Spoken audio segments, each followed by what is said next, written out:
창원하고 운영하는 것까지도 다 사회복지협의회가 주가 된다 그랬는데 거기에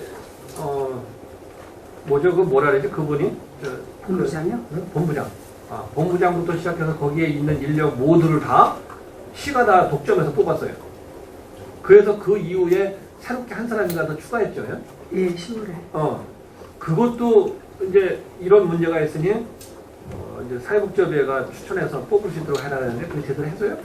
그 저희는 관여 안 했습니다. 역시 그것도 시가 다 주도해가지고 뽑았어. 저희가 관여를 안 했는데요. 아유, 그러면은 이 사회복지협의회는 뭐하러 여기 넣어놨어요? 그럴 것 같으면? 네? 그래서 사회복지협의회가 행정에서 할 수 없으니까 사회복지협의회 넣었으면 역할과 권한도 거기다 넣어줘야지. 이름만 빌려가지고 뭐하러 여기다 해?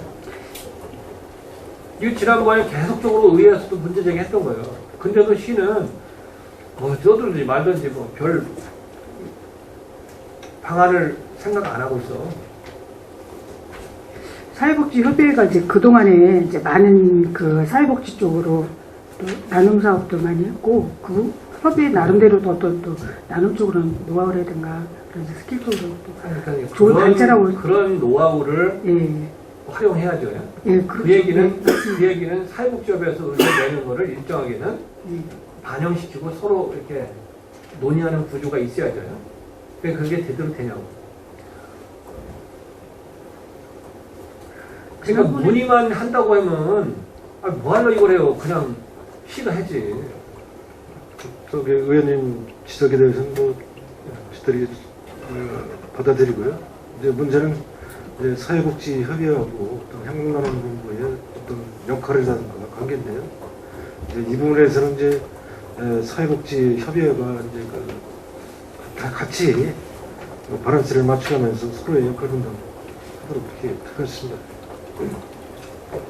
시는 지금까지 이 업무 협약을 맺은 업무 제휴 협약서대로 안 하고 있습니다.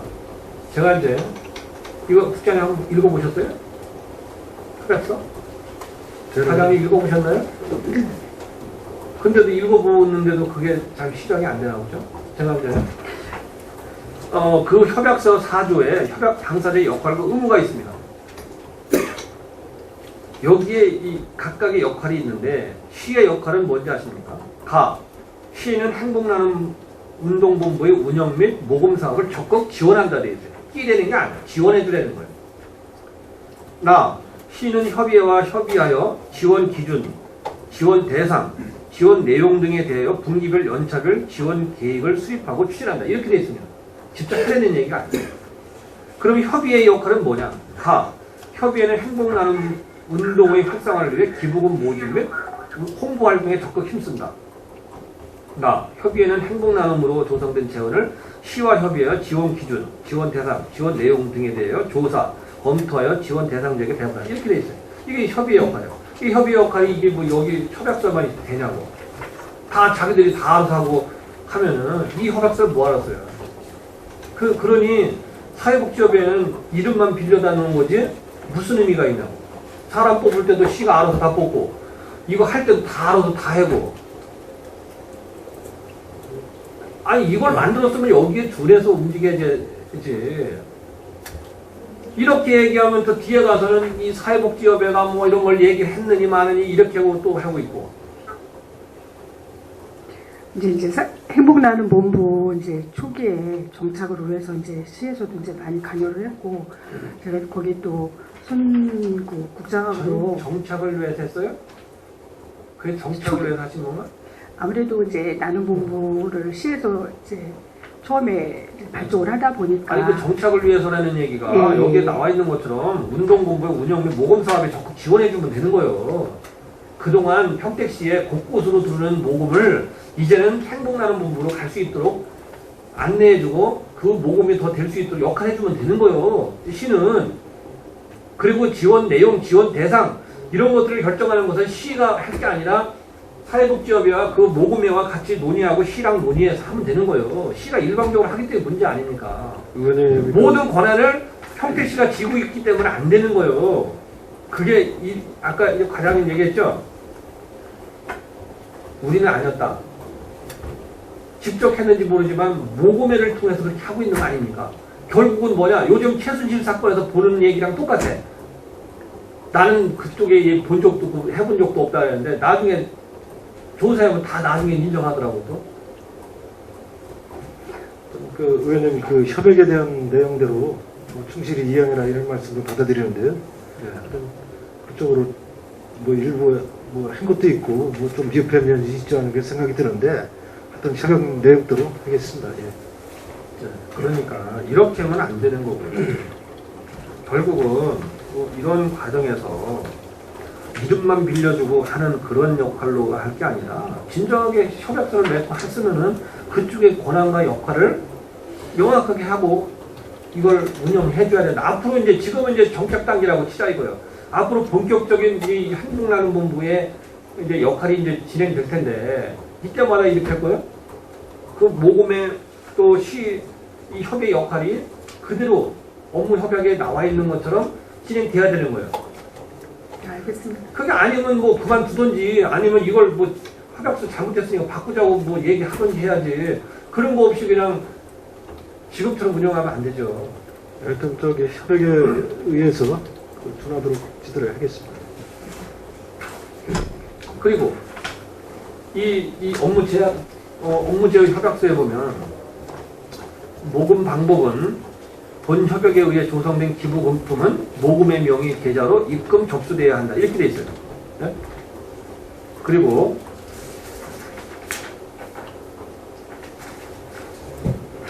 모금에는 행복나눔 기부 전용 계좌를 개설하고 관리 운영한다. 이렇게 돼 있습니다.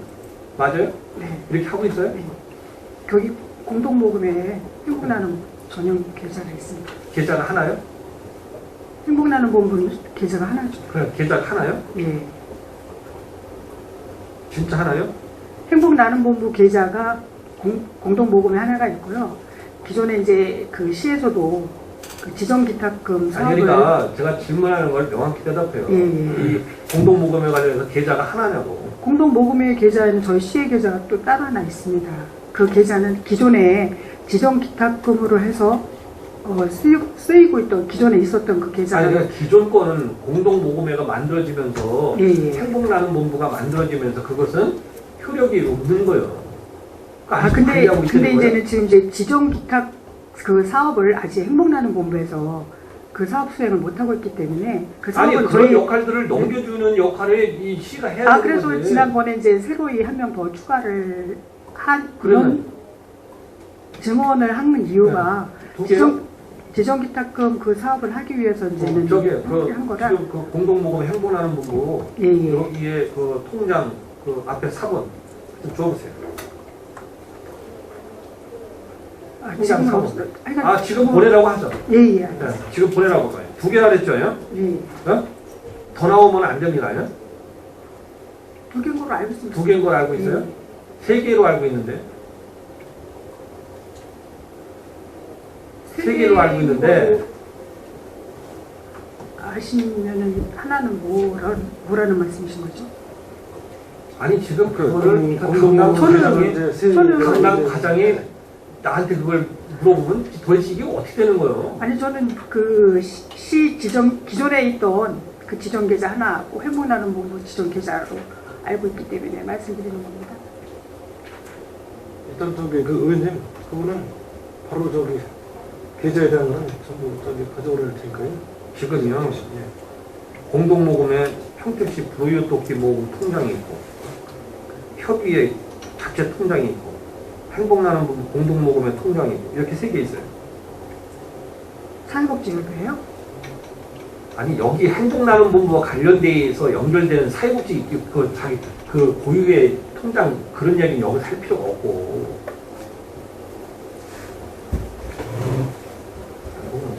4번 네. 줘봐요. 그러니까 이게 각각 뭐 이게 주머니 차고서 해가지고 될 문제가 아니라 일어나돼야 되는 거죠. 통장부터도. 저기 알겠습니다. 의원님. 아니 시가 도대체가 이런 이 업무 협약을 왜 했는지 모르고서 이거 완전 종이 쪼가리고 이거 뭐 만드는데 이게 무슨 그 이용될 대상으로 이게 전락돼가지고 그 말도 안 되는 거를 지금 하고 있는 거예요. 거기다가 이제 행복나는 법은 이제 그렇고 자료 한번 주면 다시 질문해 보고 그리고 저 과장님 우리 평택에 있는 삼성 이전에서 금년 6월이면 이제 삼성이 돌아가기 시작해요. 네. 네? 삼성이 오면 뭐 여러 가지 뭐 얘기해봐야 뭐 지금 그 해당되는 얘기가 아니니까 그렇고 삼성이 왔을 때의 사회복지하고는 어떤 계획이 있습니까? 삼성 쪽하고는 사회복지 관련이 없어요? 아니 뭐 관련이 없을 수는 없겠지만 별도로 뭐 따로 뭐 협의하거나 그런 거 없죠? 없은 적은 없습니다. 이것이 문제입니다. 그러니까 최소한 우리 행정에서 삼성이면 뭐가 좋다고만 이렇게 막연하게 얘기할 게 아니라 삼성이 있는 기존의 그 지역을 어떻게 하는가 이런 걸 좀 봐야 하잖아요. 그러면 삼성에 있는 수원에서는 수원시는 어떻게 하고 있나? 그것 혹시 알고 계시나요? 시정 기탁금으로 해서 큰 금액이 들어온 거로는 들었습니다. 제가 그 자리에 앉아서 한 달만 해볼까요? 네? 삼성이 있는 수원 같은 경우는 이제 법인연합체로 해서 복지 프로젝트를 진행하고 있습니다. 삼성이 이제 사회적 책임에 대한 일환으로 그런 거 하고 있는 거예요. 그렇다면 우리 시는 삼성이 이제 내년도 6월달부터 공장이 가동돼서 삼성이 직접 이제 평택과 연결 관계가 이제 맺어서 이제 되면 우리도 공동복지 프로그램을 만들어야 될 거 아닙니까? 근데 우리는 뭔가 아무것도 없는데 삼성에서 자발적으로 한다고요? 우리가 그런 것들을 만들고 요구하고 이렇게 해서 만들어 나가야 되는 거 아닙니까? 이걸 하기 위해서 평택시는 파악도 못하고 생각도 없는데 이런 걸 하기 위해서 어떻게 해야 되냐? 사회복지 그 단체나 이 사회복지에 관심 있는 분들을 통해서 의견을 모으고 이것을 방안을 모색해 나가야죠. 지금쯤 어느 정도는 좀 나와줘야 되는 거 아니냐. 전 진짜 답답해요. 네, 그래서 그 의원님이 말씀하시니까 먼저부터 이제 이뿐만 아니고 네. 시 전체적으로 뭐 복지가 됐건 뭐가 됐건 이제 전체적인 거를 일단 이제 내부적으로 좀 말씀이세요. 그래서 그런 이제 이야기가 있어갖고 시 전체적으로 복지 분야 여러 분야를 총괄적으로 한번 우리가 마련해서 접근해보자는 그런 이제 그 내부적인 그렇죠. 예, 좋은데 예, 예. 지금 이제 그래서 이제 그런 부분에서 지금 먼저부터 이제 그런 얘기가 있어갖고 지금 전체적으로 그 좀 지금 이 부분도 포함해서 어떤 그런 생각을 지금 가지고 있다는 말씀드리겠습니다. 그러니까 저는 이런 문제에 있어서 시가 전혀 이렇게 그 대안이 없다는 거에 좀 답답하고 삼성이 오면 뭐 이제 제가 소비에 말씀드렸잖아요. 다른 분야의 문제까지 뭐 여기서 할 얘기가 아니기 때문에 빼고 사회복지와 관련해서만 얘기했는데 시는 전혀 이런 거에 대한 고민이 없는 거예요. 염두에 않고 있다는 겁니다. 이걸 우리가 요구한다고 해서 된다고 장담할 수 없는데 최소한 다른 기존에 삼성에 있는 시에서 하고 있는 정도의 이런 것들을 벤치마킹하고 우리도 뭔가 대안을 만들어 나가야 되는 거 아니냐. 그랬을 때 되냐 안 되냐의 문제가 있는 거지 우리는 아무 생각이 없는데 그게 될 거냐고요. 지금은 기업이요 사회적 책임이 있어요. 그렇기 때문에 이런 거 저런 거 하는 거 아닙니까?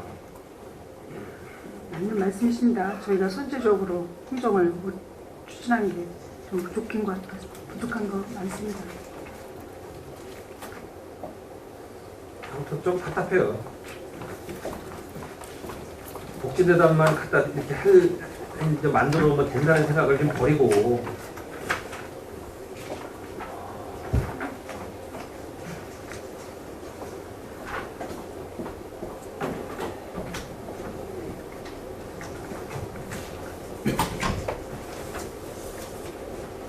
자활 얘기를 좀 해볼게요. 자활.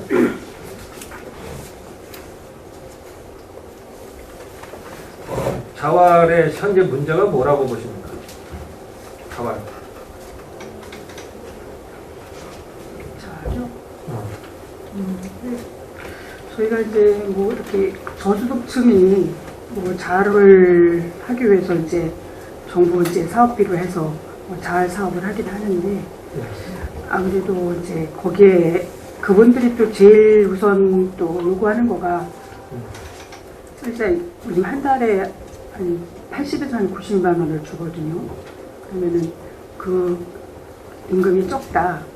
임금을 올려달라. 제가 그런 식으로 얘기를 하는데, 저희가 이게 사실상 잘 하시는 분들에 대한 어떤 이제 뭐 근로에 대한 임금의 그런 성격이 아니고 생계를 위한 어떤 수급 성격의 그런 이제 그런데 임금을 올려달라는 건 뭐 거기뿐이 아니라 이제 모든 데에서 이제 뭐 비슷한 현상이고, 이제 그런 문제도 있지만 실질적인 문제는 뭐냐면 자활에서 근무하는 기간 동안은 사실상 이제 그런 문제가 이제 제기되는 건데, 그보다 더 큰 문제는 뭐냐면 자활 기간을 끝나면 이제 뭐 재창업 내지는 뭔가 해야 하잖아요. 네? 이런 정도의 이게 연결될 수 있는 것들이 제대로 될 수 있느냐? 잘 안 되잖아요. 그래서 이제 우리는 그 자활에 대한 큰 문제는 일단 대상자가 이제 수급자에 대한 특성이 수급자인데, 이제 그분을 대상으로 해서 이제 자활을 하는 부분인데, 본인 스스로가 좋은 제도가 있는데도 불구하고 자활의 의지가 특히 없어요. 아니 없는 것도 있지만 이제 문제를 제가 이제 얘기할게요. 예, 그래서 그런 부분을 이제 다가간다면 지금 의원님 말씀하신 대로다가 이제 자활을 그리 갚아야 되는데 여러 가지 좀 그런 뭐 그분들을 무시하는 건 아니지만 일단 그래서 저희들이 어떤 자활의 의지에 대한 이제 그런 부분이 제일 중요하다고 지금 판단하고 있습니다. 그런데요, 뭐 지금 말씀하시는 그런 뭐 의지 이런 얘기도 뭐 있을 수 있는데, 첫 번째 이제 지금 얘기하고 싶은 건 뭐예요? 이 자활의 문제는 사실 주거 복지의 문제가 이제 있는 거예요. 주거 문제. 사실 LH에서 다가구 정책 임대를 취약계층에게 해주고 있잖아요. 네. 근데 보증금이 이제 300에서 500만 원 정도 이렇게 돼요. 그 보증금이 없어서 이용하지 못하는 취약계층이 많아 보니까 이 주거 문제에 이게 문제가 발생될 수밖에 없다. 예? 그 점은 동의하시나요? 그래서 그 사례 관리하다 보니까 그 전세금이 없어가지고 못 들어가는 그런 세대가 발생이 되는 경우가 있더라고요. 그러니까 결국은 아까 말씀하신 것처럼 80만 원, 90만 원 이렇게 주니까 뭐 적다 이거는 뭐 기본적인 거지만 이 주거복지에 있어서도 사실상 뭐 이렇게 상당히 어려운 상황이기 때문에 이런 문제를 해소해 나가줘야 된다 이런 거. 두 번째, 우리가 이제 자활기금이라는 게 있어요. 네? 있죠. 자활기금이라는 것이 사실상 이 활동 범위가 굉장히 이 소극적이라고 보여져요. 이 범위를 좀 확대해야 된다는 이렇게 생각합니다. 자활기금을 사실 많고 그냥 기금으로만 존치하자는 게 아니라 이거를 좀 확대 활용할 수 있는 방안이 좀 필요하다. 이런 겁니다. 이제 그랬을 때에 지금은 이 자활기금이라는 게 대부분 임대보증금 정도로만 이용되고 있어요. 그렇죠? 네? 대체적으로 대체적이 예, 아니라 전세 거의 그렇게 대금, 있어요. 예, 전세 자금으로 많이 이제 지금 활용했습니다. 자활기금의 용도는 전세 자금을 벗어나지 못하고 있는 겁니다. 그런데 문제는 뭐냐면 이렇게만 할 게 아니라 여기에 필요한 인건비나 시설 보강, 운영비를 일정하게 좀 이 자활기금에서도 쓸 수 있도록 활동 범위를 넓혀줘야 된다 이런 겁니다. 이런 문제들이 해소가 일정하게 해줘야 되지, 이걸 안 하면은 사실상 계속적으로 이 자활 의식이 뭐 의지가 없다 뭐 이렇게만 덮을 문제는 아니라는 거예요. 네? 자활기금은 저희가 이제 사업을 어떤 걸 어떻게 할 건지 의지에 따라서 또 기금을 활용할 수가 있으니까요. 지금 부회장님 말씀하신 대로 그러니까 그런 식으로 한번 그런 쪽에 기금이 좀 쓸 수 있도록 이게 좀 변화를 좀 줘야 된다 이런 거고, 세 번째 굉장히 또 중요한 문제가 하나 있고, 사실 자활기관 같은 게에서 이제 만드는 자활 생산품 판로, 사실은 그 판로가 사실 그렇게 다양하지 않아요. 이런 판로에 대한 개척이 좀 필요하다. 예? 판로가 좀 열려야 될 거 아닙니까? 저희가 여러 가지 물품을 진짜 자활사업단에서 만들고 있는데 주로 그러니까. 지역에서 행사 아니면 뭐 그런데 아니면 판로가 솔직히 없습니다. 그러니까 여기서 이제 우리가 좀 인식을 좀 한번 좀 바꿀 필요가 있는 게 뭐냐면, 자활기관에서 만드는 제품이 떨어진다? 그게 아닙니다. 떨어지지 않아요. 문제는 뭐냐면 그런 이제 선입견이 있을 수 있는데 이걸 좀 바꾸고, 우리 시가 할 수 있는 역할은 뭐냐? 이런 문제에서 홍보 마케팅을 좀 적극적으로 해달라. 이런 걸 안 하는데 이 시민들이 인식이 아 저건 좀 제품 질이 안 좋다 이런 인식을 바꿀 수 있는 건 누구냐? 그 당사자들보다는 행정에서 홍보 마케팅을 좀 해줄 필요가 있다 이런 겁니다. 네, 좋으신 말씀이십니다. 좋은 방안을 한번 강구하도록 그리고 이제 홍보 하겠습니다. 마케팅뿐만이 아니라 시에서 이게 판매할 수 있는 기본적인 이 장치가 좀 마련되는데 필요하다. 저는 이렇게 봐요. 이런 문제들이 이게 이 선행될 때에 이 자활 문제는 일정하게 그래도 좀 해소될 수 있는 방안들을 만들 수 있다 이런 겁니다. 이런 걸 안 하고 매번 여기에 나와 있는 것처럼 뭐 사업 개요, 추진 실적, 추진 계획 이렇게 해본들 똑같은 현상이 매년 반복됩니다. 뭐 세 가지를 말씀해 주셔서 그런 추후에서 공감하시나요? 하겠습니다. 네. 예, 예. 공감하시니까 다행인데 이게 이제 실제 현실로 옮겨졌으면 좋겠어요. 특히 그래서 노력하겠습니다. 자활 기금을 사용하는 데 있어서의 범위를 확대하는 문제하고 생산된 품목을 홍보 마케팅하고 판매할 수 있는 방안들이 좀 시에서 뭔가 이렇게 강구됐으면 좋겠다. 이런 것들이 네, 굉장히 알겠습니다. 중요하다 이렇게 보여집니다.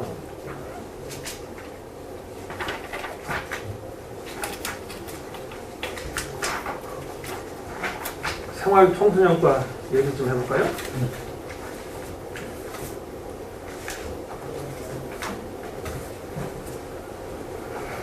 우리 시의 청소년들이 이용할 수 있는 시설이 어느 정도라고 보십니까? 현재 저희가 한 12개소를 가지고 있는데요. 수련원, 수련관, 문화의집, 공부방 포함해서 12개소인데 전체적으로 인구수나 청소년 수에 비하면 좀 부족하다고 생각합니다. 우리 시는 사실 이런 게 우선은 접근성 떨어지고 그렇죠? 네. 그 다음에 지금 한쪽에 이제 치우쳐 있는 경향이 있습니다. 남부만 해도 그래요. 남부만 해도 지금 한쪽에 치중되어 있는 나머지 이제 남부를 전체 광범위하게 관할할 수 있는 정도는 안 돼요. 뭐 서부나 북부는 그거보다 더 심하고. 그렇기 때문에 저는 주 센터는 남부에 있다고 하더라도 지역별로 뭐 분소, 이름이 어떨지 모르지만 분소나 이런 것들이 좀 마련되어야 된다는 생각을 갖고 있어요.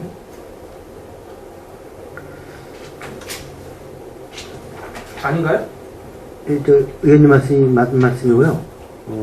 현재로는 저희가 구분을 해서 말씀드린다면 청소년 공부방 같은 경우는 현재 북부 쪽에 3군데로 치중되어 있고요. 그 다음에 이제 문화의식 같은 경우는 지금 5군데 있지만은 권역별로 한두 개 정도는 지금 분포가 되어 있습니다. 그래서 지금 의원님께서 지적해 주신 그 큰 수련원이나 수련관은 사실 지금 남쪽 한 군데 있고 이제 북쪽에 한 군데 있는데 그 여가부 그 지침에 의하면은 시군구의 한 개만 지금 현재는 예를 들면 수련원이나 수련관 같은 경우는 한 개만 지금 지정되어 있습니다. 한 개에서만. 근데 시군 구가 이제 생기면은 저희 같은 경우는 이제 향후에 구가 설치가 되면은 권역별 한 개씩은 설치가 가능합니다. 평택시 청소년 정책 중장기 발전 계획은 언제 수립했죠? 원래 이게 이제 5개년 계획인데 여가부 계획 5개년 계획인데 이제 5차 같은 경우는 그 2013년도부터 17년까지입니다. 네, 근데 6차는 2018년부터 근데 22년까지. 2013년도에 돼 있어요? 저희가 지금 그러니까 안 돼 있습니다. 2006년도에 이 중장기 계획을 세우고 그 뒤로는 안 하고 있습니다. 이게 사실 우리 시가 이게 문제예요. 이 5년마다 하는 이 수립조차도 안 하고 있는 겁니다. 이거 얼마나 이게 모순인지 아십니까? 그러니까 저희가 내년부터는 6차 계획은 저희가 정확히 수립을 해서 그러니까 우리가 청소년 문제와 관련해서 이 단면으로 보여주고 있는 거예요.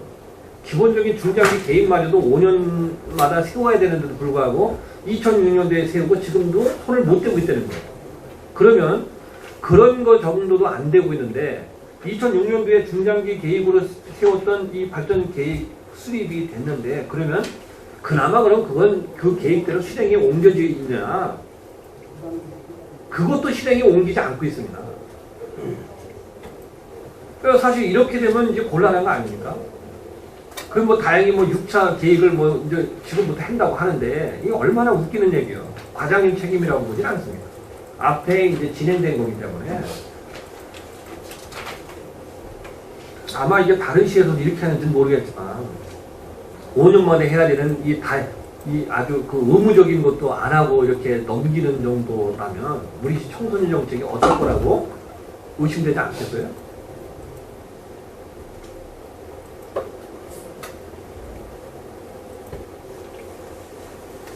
그 부분은 이제 뭐 과거에 지나간 거울 삼아서 육자 아니, 개혁 과거에 지나간 걸 얘기하는 거예요. 오늘 저희 예, 감사는 뭐 의원님 좋은 지적을 해주셨기 때문에 그 촉으로 해서 앞으로 그 중장기 계획이든가 이런 부분에서 세심히 좀 신경을 말씀드리겠습니다.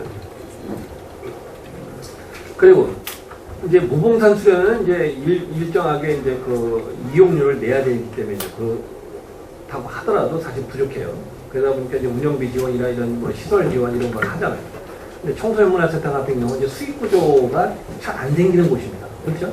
인정하시죠? 네. 근데 그 수익 구조가 잘 안 되는데도 불구하고 그 재정적으로 어려움을 겪을 수밖에 없는 건 뭐냐? 운영비의 그 수익을 만들어서 운영을 하는 것 때문에 어려운 겁니다. 이러다 보니까 사실 이 청소년 그 지도사 이런 분들이 사실 그 프로그램을 하고 청소년을 위한 쪽에 많이 치중을 해서 해야 되는데 결국은 이 어찌 보면 이제 돈을 만들어야 되는 그런 쪽에 무관심할 수 없는 거예요.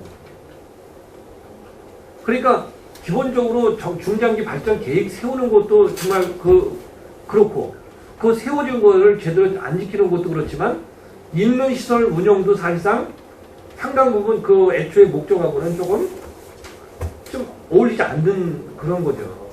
이거 수익 사업 해봐야 돈 얼마 들지도 않습니다. 얼마 안 되잖아요. 네. 근데 그런 것을 자꾸 이렇게 이 옥죄 하다 보면 이 청소년 문제에 대해서 이게 제대로 될 수 있느냐. 이런 문제가 이제 문제의식이 생기는 거예요. 그 점은 어떻게 해요?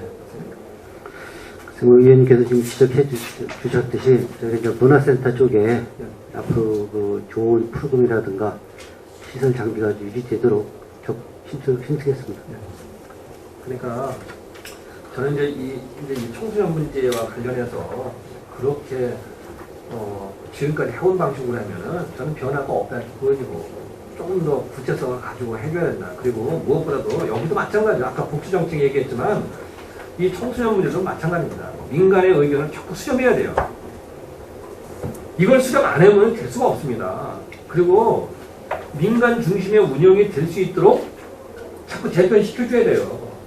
이게 관주도로 하는 건 한계가 있는 겁니다. 그 관주도를 하려면 전체를 다 관주도로 해주든지 될 수가 없잖아요. 그렇게 하기 위한 우리 시의 재정 능력이나 모든 이 능력으로 감당하기 어려운 겁니다. 그렇기 때문에 민간의 영역에서 활동하고 운영할 수 있도록 해주는 것이 무엇보다 필요하다 이런 생각을 갖고 있고요. 그리고 이제 좀 전에 말씀드린 정책 수립을 세우는 것도 정책 수립만 할 게 아니라 거기에 예산 확보를 어떻게 할 건가에 대한 구체성이 좀 담겨져야 됩니다. 그게 안 되다 보니까 좀 전에 말씀드린 것처럼 세워놨지만 진행이 안 되는 그런 문제가 생기는 거예요. 먼저 그래서 그런 것들이 좀 꼭 담보가 돼줘야 된다 이런 거고, 이걸 세울 때 이제 청소년도 사실 저는 그렇습니다. 청소년 문제만 해도 이 영역이 다양해요. 상담부터 시작해서 여러 가지 이제 쭉 있지 않습니까? 이런 것들을 잘 담아낼 필요가 있다. 그래서 기왕에 6차 이제 중장기 계획을 세운다고 하니까 그런 쪽에 제가 지금 말씀드리는 내용과 더불어 민간 영역에서 이 청소년 문제와 관련해서 하고 있는 역할들을 잘 담을 필요가 있다 이렇게 보여집니다. 네, 잘 알겠습니다.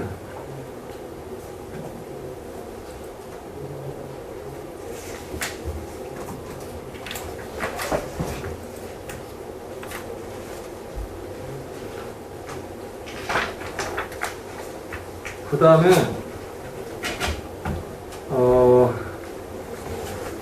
우리 시에 이제 청소년 진로 체험관이나 이런 거는 있어요?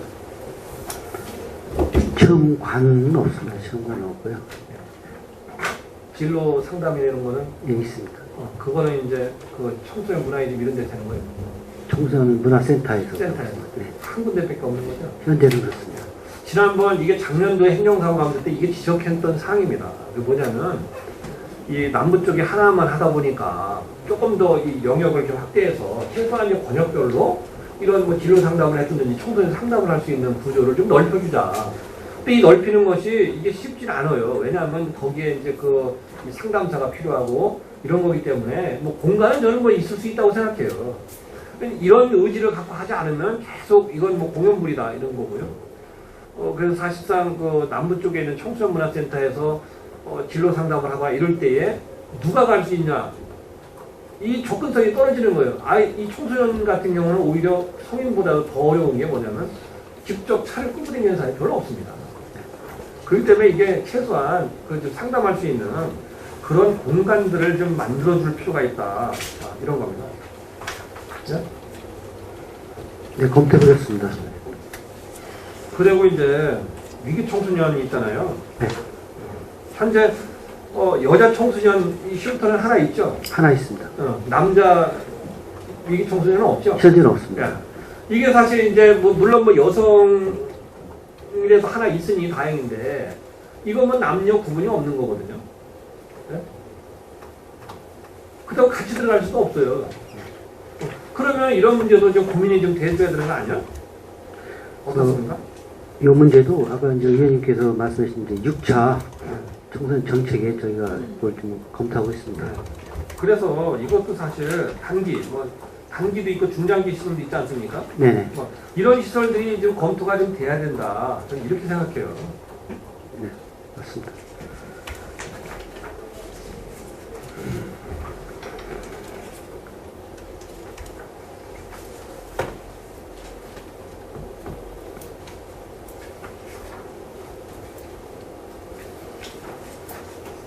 이거 어디까지 해야 되냐? 35쪽이요. 35쪽? 네네.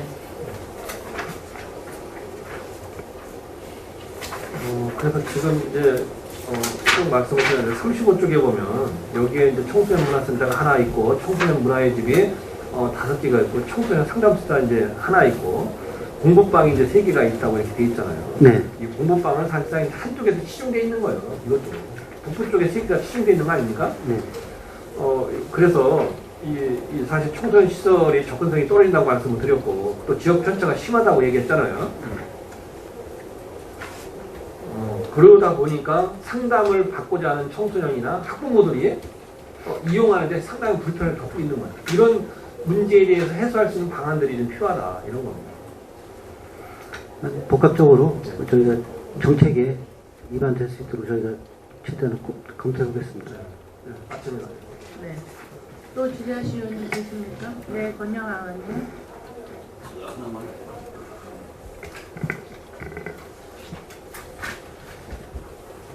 (31페이지)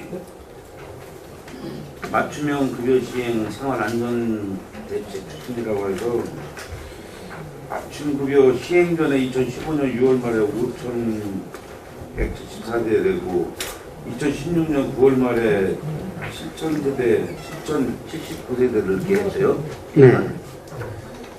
근데 맞춤형으로 해서 더 세대가 느는 주 사유가 뭐예요? 이게 이제 그 기존의 그 최저 생계비 기준하고 이제 맞춤형 급여 시행하고 차이점이 그전에는 이제 급여, 생계급여라든가 의료급여, 주교급여, 교육급여라는 구분이 되어 있는데 그게 한 가지만 결격이 돼도 수급자가 선정이 안 됐었어요. 그래서 나눈다. 예, 요거를 이제 다중하게 이제 기준을 확대하다 보니까 한 가지만 해도 혜택이 적격이 되면은 다 그 수급자로 선정할 수 있게끔 완화가 된 겁니다. 생계 의료 주고 교육이 있는데요. 네. 그전에는 일률적으로 적용하다가 이제 아까 이제 개별적으로 그 부분을 이제 중위소득에 예를 들어 30%, 40% 이렇기 때문에 늘어나는 숫자인데. 그런 건 네, 혜택이 더 들어간 겁니다. 네, 지도적으로는 잘 마련한 것 같아요. 네. 근데 이제 우리 국민 수급자 현황을 보면은 국민 기초 수급자가 7,079세대, 권리구제 활성화에서 338세대, 국민 기초 수급제에 대해서 잠깐 말씀드릴게요. 한번 지정을 하면은 탈수급을 할 수 있는 그런 제도적 마련은 마련해 있어요? 요거는 한번 선정이 되면은 네. 저희가 매월 이거를 자료를 계속 검토하고 있습니다. 네, 조사기관에 의뢰를 받고 자료가 들어오는 예, 거 예, 아니에요? 자료가 들어옵니다. 계속. 그 자리에 의해서 의해서. 변동이면 빠질 사람 빠지고 이제 오를 사람 오는 그런. 그래서 그 수급자 선정의 기준이 좀 이렇게 잘 돼야 되는데 좀 뭐 재산을 빼돌리고 수급자로 하려고 하는 부분이기 때문에 앞으로 하여튼 그런 거를 유형적으로 이렇게 하는 사람들이 있어요. 그래서 이제 네. 그래서 이제 각 기관끼리 어떤 정보가 이제 있음으로 해서 네. 이제 그런 분야를 전부 다 이제 발췌하게 돼 있는데요. 하여튼 그런 부분에서 지금 많이 그 정부라든가 지방자치에서 그 공유가 돼 있기 때문에 지금 많이 곤란해 보고 있어요. 그런 부분이 이제 주위 사람들한테 민원으로 얘기가 들어오거든요. 저 사람은 뭐 승용차를 뭐 끌고 다니는데 좀 수급자된다, 부럽다, 어떤 한간에는 부럽다, 이런 부분도 있고, 저거 하려면 어떻게 해야 돼? 이런 것들이 좀 사회적으로 좀 돌고 있어요. 물론 어려운 사람 도와주는 건 기본이에요, 사실은.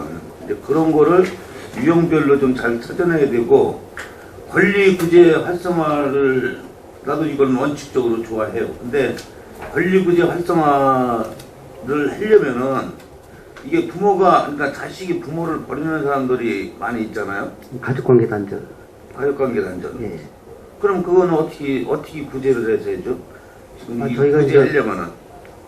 저희가 각종 뭐 소득이라든가 재산, 금융 이런 걸 다 지금 조사한 다음에 이제 부양 의무자라든가 연구자를 확인해서 이게 부양을 못한다든가 단절이 됐을 경우는 저희가 심의회를 거쳐가지고 이걸 선정을 하고 있습니다. 그러면은 여기서는 그 부양할 수 있는 가족한테 네.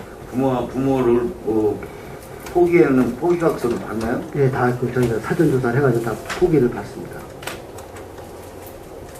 이 부분이 좀 잘 돼야 되는데 거의가 지금 어려운 게 이게 사각지대 유형 중에 하나네, 이 부분이. 네, 맞습니다. 네. 수급자는 뭐 지정되면은 어려워서 지속적으로 지원을 해줄 수 있는 부분인데, 이 권리구제 활성화는, 권리구제는 이게 국어 사각지대면서도 줄 수 없는 거는 관계. 이거 판단을 기준을 잘해야 되는 거 아닌가? 이건 어떻게 이렇게 맞죠? 이렇게 구제할 수 있는 사람들은 그 자문 같은 걸 사각지대 발굴하는 걸 어디서 어떻게 받고 있어요? 여러 경로가 있습니다. 그게 뭐냐면은 저희가 아까 말씀드렸듯이 이제 금융조사, 네.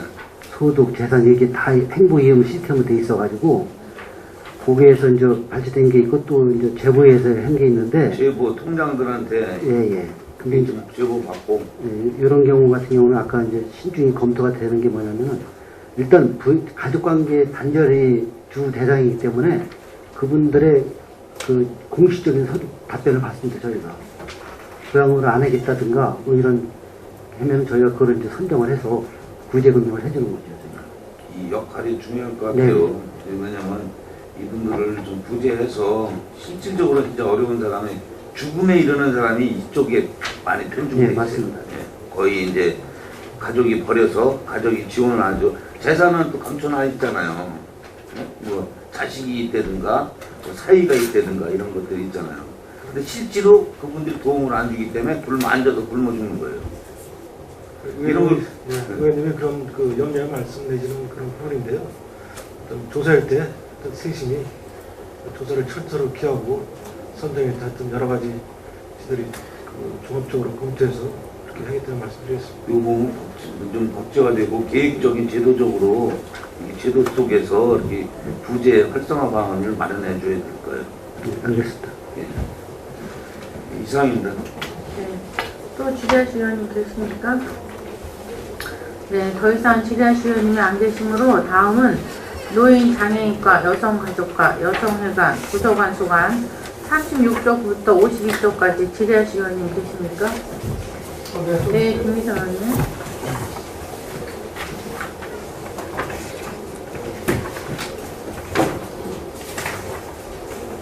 노인장애인과 하기 전에 요양보호사 얘기 좀 해볼게요. 경기시의 요양보호사는 몇 명 정도 되나요?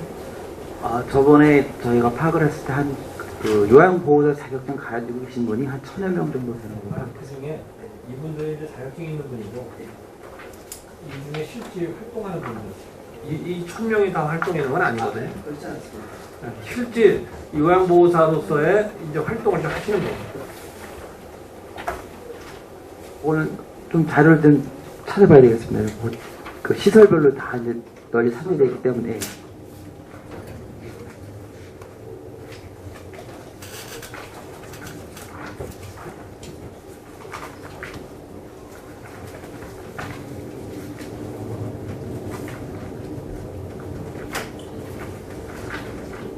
근데 지난번 제가 이 요양보호사 정책관단을 한번 가서 보니까 너무 이제 환경이 열악한데 네. 그거는 공감하시나요? 뭐 일의 강도에 비해서 이제 사실 그 어려운 부분이 있습니다. 정말 어려운 정도만이 아니라 여러 가지 좀 어려움을 좀 호소하고 또 그에 반해서 또 이제 사실 이 초우는 형편없죠. 어렵습니다. 그런 의미에서 이 요양보호사 지위 향상 및 처우 개선에 대한 조례 만들 의향은 있나요? 이게 사실 우리 경기도에 이렇게 하는 데가 그렇게 흔치 않습니다. 조례를 만드는 데가. 별도로 이렇게 조례를 요양보호사에 대한 조례를 만들어서 지원하고 있는 건 없는 걸로 봅니다. 아니, 하는 데 있어요. 일부 뭐 있을 일부 있는데. 그래서 요양보호사 지위 향상 및 처우 개선에 관한 조례를 저는 이제 시가 좀 발의했으면 좋겠어요. 이게 뭐 의원 발의도 할 수 있는데 네. 보통 의원 발의하면 시는 별로 이렇게 집중을 안 하고 가볍게 여기는 성향이 있어. 원래는 의원 발의가 있든 뭐 시가 발의했든 뭐 똑같은 건데 그냥 한번 시가 좀 발의하면 어떨까 했는데 지금 말씀하신 부분은 그 요양보호사에 대한 이제 그 처우 개선을 위해서 말씀해 주신 부분인데 사실은 그 요양보호사에 대한 그 지원은 우선은 그 사실은 그 건강보험관리공단하고 연계가 되어 있습니다. 수가라든가 이제 그 요양기관에 지원하는 금액이 거기서 또 지원되고 있기 때문에 그 부분을 좀 면밀히 검토해서 시에서 어느 정도까지 그것을 하실 것인지는 좀 충분히 검토를 한 다음에 진행을 좀 하는 것이 낫겠습니다. 그러니까 그거를 지금 당장 뭐 이렇게 조례를 만들어내는 게 아니라 검토를 해야 되겠죠. 그러나 이제 이런 조례는 필요하지 않나. 알겠습니다. 그 부분은 저희가 요양보호사 처우 개선 차원에서 자료를 한번 수집을 해보겠습니다.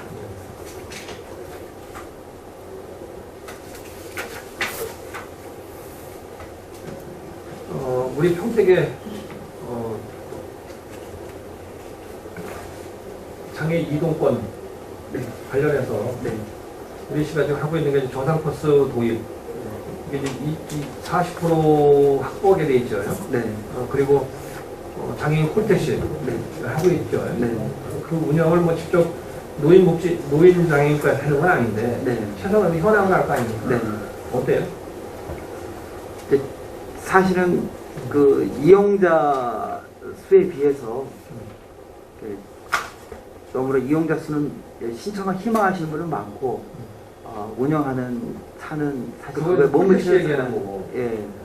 저상 코스 같은 경우는 이제 법적 의무사항으로 40% 확보가 되었겠는데 사실 확보가 안 되고 있어요. 네, 그거는 확보가 안 되고 있어요. 물론 이제 전동운송 사업소가 하는 거지만 이것도 사실 문제가 있는 거죠. 법으로 확보되는 것도 제대로 안 하고 있고 그리고 콜택시 같은 경우는 지금 과장님 뭐 답변하신 것처럼 수요보다는 오히려 이제 그 현재 장비가 좀 적다 보니까 제대로 운영이 안 되는 건 맞는데 문제는 시가 이것도 도시공사로 넘기고 나서 책임을 제대로 안 하고 있는 거예요. 당초에 안녕 출장소에서 대기하도록 돼 있었는데 대기 안 하고 있고 또 이게 사전 예약도 받기로 돼 있는데 당일 예약만 받고 이렇게 해가지고 무슨 이게 장애인 콜택시라고 할 수 있는 건지 말 그대로 장애인 콜택시나 저상버스는 장애인들이 이용하기 좋도록 해줘야 되는 거예요. 맞습니다. 근데 이게 제대로 안 되니까 우리는 그러면 이 이동권에 대해서 이게 뭐 무늬만 갖추고 있는 그런 생각이 드는데 제대로 좀 해야 될 거 아닙니까? 그래서 노인장애인과 이런 의견들을 계속적으로 내줘야 되는 것 같은데요. 저희도 이제 그 부분에 대해서는 그 관련 단체나 그런 데서 계속 민원이 있는 것 맞고요. 또 장애인들 이동 편의를 위해서는 그 부분이 충분히 더 보완이 된다고 봅니다. 그래서 그런 문제를 시가 이제 부서가 있기 때문에 노인장애인과에서 이렇게 손놓고 문제가 아니다. 예, 맞습니다.